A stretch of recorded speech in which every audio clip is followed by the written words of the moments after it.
Qu'est-ce qu'il faut faire pour accueillir la glorieuse présence de Dieu? Le quatrième point, c'est que nous devons apprécier les œuvres de l'Esprit, la puissance de l'Esprit. Quand le Saint-Esprit est en train de manifester ses œuvres, il ne faut jamais considérer que c'est un acquis. Chaque jour qui passe, quelle que soit la réunion que nous avons, ne te dis pas, oh, c'est encore le Saint-Esprit. Ne parle jamais comme ça. Tu viens de le banaliser. On ne banalise jamais aucun acte de l'Esprit. S'il a guéri une personne, bénissons Dieu de ce que Dieu a guéri une personne. S'il en a guéri 5, honorons Dieu de ce qu'il a béni 5 personnes. Rappelle-toi dans Exode 20, Dieu avait dit à Moïse, tu ne prendras pas le nom de l'Éternel ton Dieu en vain. C'est-à-dire que tu ne prendras pas le nom de Dieu à la légère. Famille, parfois on prend le nom du Seigneur Jésus n'importe comment et à la légère. Non seulement pour le nom de Jésus, mais pour ce que le Saint-Esprit fait, on le prend à la légère. Oh, c'est le Saint-Esprit. Quoi? Le Saint-Esprit, on lui accorde la révérence. Si Dieu passe par toi pour chasser un esprit mauvais, pour guérir un malade, et il le fait aujourd'hui, demain, ne crois pas que c'est une évidence, c'est un acquis. Non,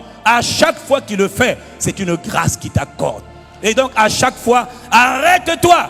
Dis Seigneur Jésus, je te rends la gloire de ce que tu as opéré, des prodiges et des miracles par la puissance de ton esprit. Je te rends gloire. Je ne suis rien, c'est toi qui l'as fait. À toi l'honneur, à toi la louange, à toi la gloire, la puissance, car c'est toi qui fais tes œuvres. Chaque jour, rends gloire à Dieu. Chaque jour, apprécie Dieu. Chaque jour, reconnais les œuvres de Dieu. Ne prends jamais ce que Dieu fait pour acquis. Et quelqu'un me dit, ah bon? Même toi tu respires et tu penses que c'est un acquis. Non, dans cette vie sous le soleil, rien n'est un acquis. Encore moins la présence de Dieu. Tu veux accueillir le Saint-Esprit, tu veux que Dieu prenne plaisir en toi, conseil gratuit. Dès que Dieu fait quelque chose, dis Seigneur merci. Même quand tu bois quelque chose, Seigneur merci. Apprécie chaque chose que Dieu t'accorde. Apprécie les manifestations de la puissance de Dieu. Quand tu vois l'Esprit de Dieu guérir quelqu'un et que toi tu es malade, tu dis Seigneur, waouh, béni sois-tu de ce que tu as guéri mon frère. Quand tu entends le témoignage de ce que Dieu fait dans la vie de quelqu'un d'autre, sois reconnaissant pour l'autre. Quand tu vois Dieu faire prospérer quelqu'un d'autre, dis Seigneur.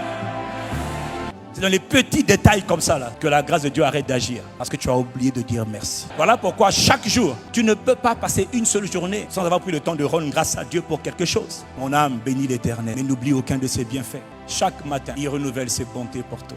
Et pour les autres, mais d'abord pour toi-même. Apprécie-le, célèbre Dieu.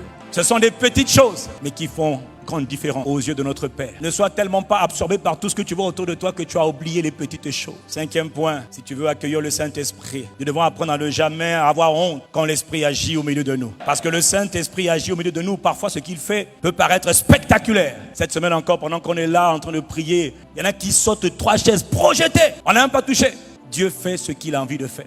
Quand la présence de Dieu, la gloire de Dieu remplit un lieu, il y en a qui peuvent rire. Oh, ne dis pas ça. Et toi aussi qui rentre de rigoler, n'aie pas honte. Apprécie ce que Dieu est en train de faire au travers de toi. Il y en a qui se mettent à prophétiser, mais n'aie pas honte. Parce que des fois, ça prend un peu de temps parfois pour apprendre à maîtriser la grâce quand elle te soulève. Si on te met le feu dans tes cheveux, tu vas rester là pour dire, j'ai le feu dans les pieds, j'ai le feu. Quoi? Donc des fois ça peut arriver. Quand il t'embrasse par son feu, tu dis, et les gens peuvent se moquer de toi. N'aie pas honte. Bénis Dieu de ce que tu es un vase que Dieu a choisi. Parce qu'il y a des moments où quand l'Esprit de Dieu saisit les gens, et il y en a qui sont gênés. Parce que c'est pas comme ça que toi tu voulais que Dieu agisse. Toi tu es Dieu, il fait ce qu'il veut. L'un il peut te soulever et te faire tomber. Pouf. Tu n'as pas demandé, tu te retrouves par terre. L'autre, tu te mets à rire. Parce que la joie du Seigneur te remplit, tu commences à rire. L'autre, tu te mets à pleurer. Oh, tu pleures. À cause de la pureté, la bonté, l'amour de Dieu qui est en train de percer ton cœur. Comme une épée qu'on t'enfonce dans ton cœur. As-tu déjà rencontré l'amour de Dieu? Je n'ai jamais vu quelqu'un qui est touché par la grâce de l'amour et qui reste comme ça. Jamais! Quand Dieu se révèle dans son amour pour toi, mon ami, tu vas pleurer. Ce sont des pleurs d'amour. Les mots ne sortent même pas, il n'y a que la mort, le rhume qui fait que sortir. Tellement tu es reconnaissant de ce qui t'a aimé le premier. Tellement tu es reconnaissant de ce que sa grâce t'a touché. Tellement tu es reconnaissant de ses compassions envers toi. Et tu es en train de pleurer. Et quand tu pleures, il y en a qui vont dire, mais pourquoi il pleure? Ne parle pas comme ton frère. Il est en train de vivre l'expérience de la présence de Dieu. Tais-toi. Et toi qui le vis, n'aie pas honte. Il y en a dans l'église qui sont parfois tellement éduqués, tellement cadres, tellement ingénieurs, tellement directeurs généraux ou ministres. Quand ils voient les gens sauter, les gens crier, ils disent, ils font trop de bruit. Tais-toi. Le roi David, il n'y a jamais eu de roi comme lui dans toute l'histoire d'Israël. Ce gars-là s'est mis à danser devant Dieu, en présence de Dieu. Il avait l'air ridicule, il avait l'air insignifiant, il avait l'air zoba. Il dit, mais toi tu me méprises. Ce n'est pas devant toi que j'ai dansé, c'est devant l'Éternel que j'ai dansé. Mon ami, quand Dieu passe par toi, sois heureux. Et si les gens se moquent de toi, tant pis pour eux.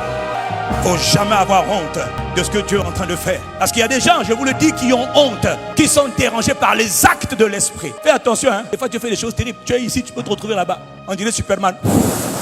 Quand Dieu manifeste sa gloire, on s'attend à tout. Il n'y a pas d'éducation, il n'y a pas de civilisation, il n'y a pas de costard, il n'y a pas de cravate, il n'y a pas de jupe, il n'y a pas de fond de teint. Il n'y a que la présence de Dieu. Et il fait ce qu'il veut. Si le Saint-Esprit voit que tu es dérangé, il va arrêter d'agir. Ça veut dire que tu n'apprécies pas les œuvres. Oh non, nous apprécions les œuvres de l'Esprit. Donc si un dimanche tu viens, tu vois le Saint-Esprit commencer à faire ce qu'il a envie de faire. Entre ceux qui tombent, ceux qui pleurent, ceux qui rient, tellement de manifestations. Mon ami, concentre-toi, chacun pour soi. Nous sommes tous devant Dieu. Ne méprise pas ce que Dieu est en train de faire et n'aie pas honte de ce que Dieu est en train de faire. Et quelqu'un dit un bon amen.